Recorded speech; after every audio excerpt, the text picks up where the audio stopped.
एक ऐसे थे कि वो देखते ही बता देते थे, अच्छा आप अमुक हो, अमुक कार्य के लिए आए हो। लोग बड़े प्रभावित हो जाते, यार ये तो मेरा नाम जानते हैं और ये काम जानते हैं, मैं किस काम के लिए आया हूं, बड़े प्रभावित हो जाते। तो भाई जी से हनुमान प्रसाद पोद्दार जी, गीता वाटिका गोरखपुर, उन्होंने सुना तो उन्होंने कहा एक बार हम भी देखते हैं। तो वहां गए तो उनका, आप श्री हनुमान प्रसाद पोद्दार जी हैं, आप हमें चेक करने आए।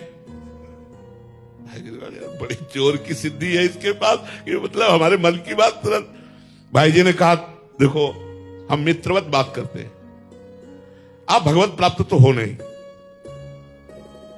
क्योंकि मेरी दृष्टि आपके ऊपर पड़ रही है, वजन तौल रहे हैं, तो आप कुछ नहीं हो साधना में। आपको ये ज्ञान कैसे हो जाता है कि ये कौन आ रहा है, क्या काम करके आ रहा है? तो उनका किसी से कहना नहीं। तो हाँ बिल्कुल नहीं कहेंगे, वादा है।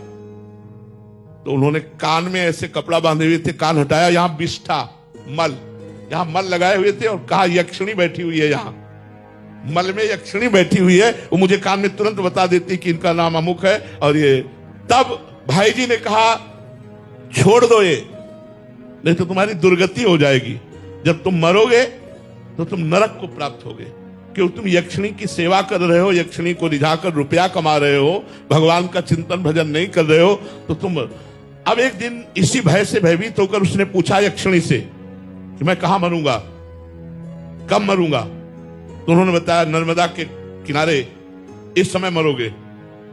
तो उन्होंने जाकर के नर्मदा के किनारे मरने की कोशिश की, तो उनको हटा करके पीछे ला करके कहा जिंदगी भर हमसे गुलामी कराता रहा, अब मैं तुमसे गुलामी करवाऊंगी, और उसे मार करके यक्ष बनाया, कल्याण नहीं हुआ। तो ये भूत प्रेत पिशाच मंत्र सिद्धि ये सब बेकार की बातें हैं। राम राम कहो, कृष्ण कृष्ण कहो, राधा राधा कहो, हृदय शांत रहेगा और प्रसन्न हो जाओगे और भगवान अधीन हो जाएंगे। सुमीर पवन सुत पावन नामू, अपने बस करी राखे रामू। जब भगवान अधीन हो जाते थे यार, और अधीन होने की क्या बात है। जहां मेरा भक्त चरण रखे वहां रखूं मैं हाथ, पीछे पीछे मैं फिरूं कभी न छाड़ू साथ। ऐसा प्रभु जब प्यार देते हैं यार, काहे कि इधर उधर परेशान हो रहे हो।